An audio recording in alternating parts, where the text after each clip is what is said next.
Then they tell the kids, well, DNA is pretty tiny, but that proves evolution. That's what this textbook says. We have evidence of evolution from molecular biology. Darwin speculated all forms of life are related. This speculation has been verified. They are lying to your kids.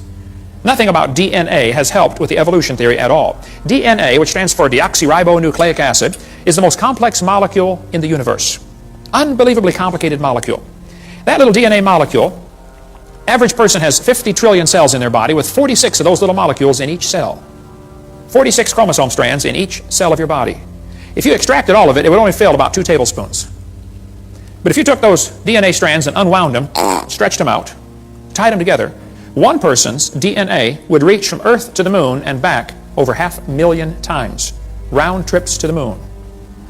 They say the DNA holds more information than all computer programs ever written by man combined. IBM models the newest computers after DNA. The quantity of information is so vast, we have to invent new numbers to measure it. Not terabytes, petabytes, or exabytes, yottabytes, and zettabytes. All the words uttered by everyone who ever lived would amount to 5 exabytes. And your DNA and your chromosome holds more information than that. It is so unbelievably complex. If you typed out the code found in your DNA, when you got done typing, you'd have enough books to fill Grand Canyon 78 times. That's the instructions to make you. I'd say you're pretty special. Quite a list of instructions to make you. David said, I will praise thee, for I'm fearfully and wonderfully made. And he didn't have a microscope, and he could figure that out. Yeah. You know, from conception to birth, the baby adds 15,000 cells per minute to its body. Each one is more complicated than a space shuttle. How would you like to be in charge of the supply end of supplying a factory that is producing 15,000 space shuttles a minute? And it's your job to make sure they have all the nuts and bolts and screws and everything they need to put that thing together. Some of you women are saying, boy, I did it. And that's hard, too. Sometimes they want pickles in the middle of the night, you know. What are you building down there anyway, you know? The probability of one DNA happening by chance has been calculated to be 1 in 10 to the 119,000th power. That's a big number when you figure the entire visible universe is about 10 to the 28th inches in diameter. DNA has not proven anything that would help the evolution theory. It's been made the problem much, much, much worse. But let's just assume that the chromosome number means something. And that, you know, it could evolve. Okay, well then I did some research on this. I discovered penicillin has 2 chromosomes. That one had to evolve first. And then slowly over millions of years, they got some more chromosomes because they're complicated, you know, and turned into a fruit fly. You can see the similarity there. It's only got 8 chromosomes. And then very slowly it evolved some more chromosomes and became either a tomato or a housefly. Very tough to tell the difference. They're identical twins, you know. And then very slowly over millions of years, it evolved into either a pea or a bee. You can see the similarity there, you know, pea, bee, very similar. And slowly became lettuce and then a carrot. And finally, when we got to 22 chromosomes, triplets. The possum, the redwood tree, and the kidney bean all have 22 chromosomes. Average scientists cannot tell them apart. Let's see, which one is which here? Okay, let's see, tree, possum, bean, and we have 46, folks. And if we can just get 2 more, the next step of human evolution, we're going to become a tobacco plant. I know some already smell like it. Sometimes I'll get on the elevator and I'll say, man, you're evolving, you're way ahead of me. And it probably won't happen in my lifetime, but we might get enough chromosomes someday to be either a dog or a chicken. They're twins too, you know. And then way down the road, you know, we're going to become a carp. They got double the chromosomes we do. And someday, star date 349572, we're going to become a fern. I was at a church one time and this lady walked up to me afterwards and she said, Mr. Hovind, I'm fern. I shook hands with that hand right there. I'll never watch it again. Hey, how come the evolutionists are always comparing things that fit their theory? Why don't they show us the things that don't fit their theory? Like, let's just say we're going to examine how things evolve based upon how long they lived. Well, we could arrange animals by how long they live, and we'll find out the hamster evolved first, slowly turned into a cat, and then a canary, and then a dog, and then a chimpanzee, and an alligator, elephant, horse, turtle, and human. We made it, folks. We made it. Let's arrange the animals based on how long they're pregnant, their gestation period. Well, in that case, the possum, only 13 days. How'd you like that, ladies? Only be pregnant for 13 days. Not bad, huh? Yeah, I'd have a bunch of kids in. Slowly evolved into a hamster, then a rat, then a rabbit, kangaroo, on down the list, and the elephant. 640 days. They are the winner. The most evolved creature on earth. Or maybe, you can see here the cat and the dog are identical twins, you know. Maybe we should arrange them based on how much they weigh in their adult form. Well, the shrew only weighs 4 grams. Slowly it became a mouse. And very slowly, over billions of years, became a whale. The whale's the most evolved now. Why don't they show us these charts, huh? And why is it that amphibians have 5 times more DNA than mammals, and some amoeba have 1,000 times more DNA? They don't tell us these things because it doesn't fit their theory. It's impossible to arrange in any sort of evolutionary series based on just one little bit of facts. You better find all the facts. You find out this evolution theory fails miserably. But they tell the kids, we're going to think critically. Boys and girls, there are 20 kinds of amino acids. That's a fact.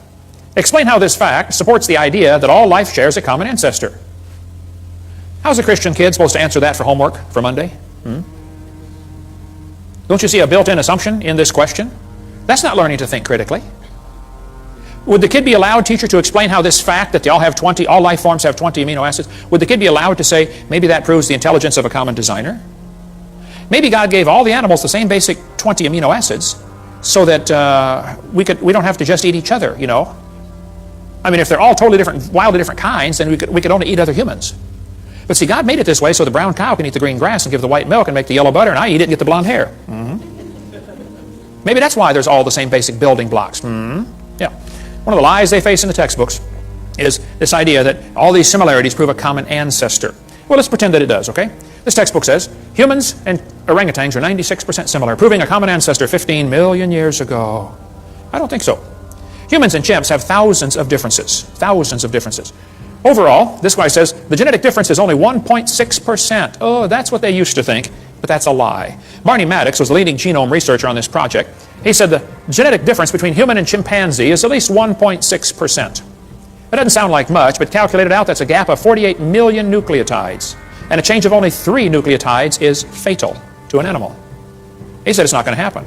That's when they thought the difference was 1.6%. It's still too big of a gap. Now then, later they found out, oh, actually it's a 95% similarity, which is 5% difference. And just recently they said, oh no, wow, look at this, it's 7.7% difference. The difference, the more we study about this, the worse the problem gets for the evolutionist. Actually, it's becoming worse by the day. This result is based on only 1 million DNA bases out of 3 billion. They've only analyzed 1/3000th of the human DNA code. Very small percent has actually been analyzed. French and American scientists have mapped chromosome 14, the longest sequence to date, and the site of more than 60 disease genes. The feat enlisted nearly 100 researchers and marks the 4th of the 24 human chromosomes mapped so far. If somebody tells you they have mapped the entire human genome, you tell them Kent Hovind said they're mistaken or they're lying. Okay, they've only mapped a small percentage. Okay, then it says the French National Sequencing Center said the chromosome is comprised of more than 87 million pairs of DNA, all of which have been sequenced, so the chromosome's map includes no gaps. This is the longest piece of contiguous DNA sequenced. 87 million pairs, a fraction of the total 3 billion pairs found in the human genome. They still don't know how much there's in there, and it's already 7.7% difference. This researcher said, human genome is littered with up to 20,000 pseudogenes. That proves evolution. I get this in debates all the time. They'll say, what about the pseudogenes? I say, there's no such thing. They say, well, yeah, there are thousands of pseudo, which means a false gene. It doesn't do anything. Oh, no. Those pseudogenes serve several purposes. Number one, they serve as decoys to draw poisons away from the real ones. Number two, they serve as backup mechanism. It's like your computer has an automatic backup. You know, a piece of the memory gets destroyed, another one of those pseudogenes jumps right in, takes over. No, there's not. They took out some of the pseudogenes to see what would happen. They said, well, the mouse doesn't need these things, let's take them out. And there's how they turned out. They were deformed terribly. No such thing as a pseudogene. The pseudogene may function as a decoy to lure away destructive enzymes. Discover Magazine of '03. We could spend all day on DNA sequencing, but you know, it could be. We have similar DNA to other animals because we have the same designer. There are thousands of differences between humans and chimpanzees. But if you think a percentage of similarity proves a relationship, let me show you the research I've been doing. I discovered clouds are 100% water. Watermelons are 97%. It's only 3% difference.